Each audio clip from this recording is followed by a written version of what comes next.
അതുന്നുണ്ട്, തീർച്ചയായിട്ടും അതൊരു.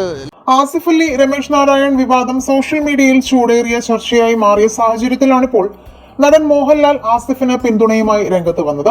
കഴിഞ്ഞ ദിവസം ആസിഫിന്റെ കയ്യിൽ നിന്നും അവാർഡ് വാങ്ങാൻ മടി കാണിച്ച രമേശ് നാരായൺ പരസ്യമായി അദ്ദേഹത്തെ അപമാനിച്ച വീഡിയോ സോഷ്യൽ മീഡിയയിൽ വൈറലായപ്പോൾ താൻ തെറ്റൊന്നും ചെയ്തില്ല എന്നും ആസിഫ് അലിയുടെയും സംവിധായകൻ ജയരാജന്റെ കയ്യിൽ നിന്നും ഒരുമിച്ച് അവാർഡ് വാങ്ങാൻ നോക്കിയപ്പോൾ ആസിഫ് അവിടെ നിന്നും മാറിയെന്നും അല്ലാതെ താൻ അപമാനിച്ചതല്ല എന്നും അദ്ദേഹം പറയുകയുണ്ടായി.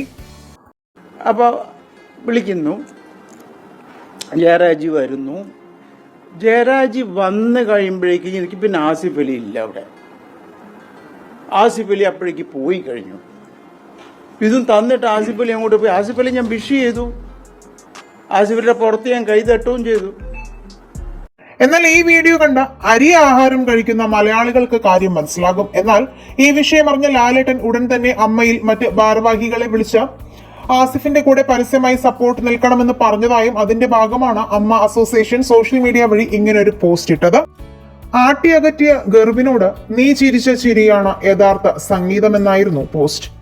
ഈ പോസ്റ്റിന് കീഴെ പരസ്യമായാണ് നടീനടന്മാർ ആസിഫ് അലിക്ക് സപ്പോർട്ടും രമേശ് നാരായണനെ വിമർശിച്ചും രംഗത്ത് വന്നത്. എന്തായാലും ലാലേട്ടൻ ഈ വിഷയത്തിൽ ആസിഫ് അലിയെ നേരിട്ട് വിളിച്ചെന്നും അദ്ദേഹത്തിന്റെ വാക്കുകൾ കേട്ടെന്നുമുള്ള വാർത്തയാണ് പുറത്തു വരുന്നത്. ഈ വിഷയത്തിൽ നിങ്ങളുടെ അഭിപ്രായങ്ങൾ മടിക്കാതെ കമന്റ് ചെയ്യുക. വീഡിയോ ലൈക്ക്, ഷെയർ ചെയ്യാനും ചാനൽ ഒന്ന് സബ്സ്ക്രൈബ് ചെയ്തൊന്ന് സപ്പോർട്ട് ചെയ്യാനും മറക്കല്ലേ ഫ്രണ്ട്സ്.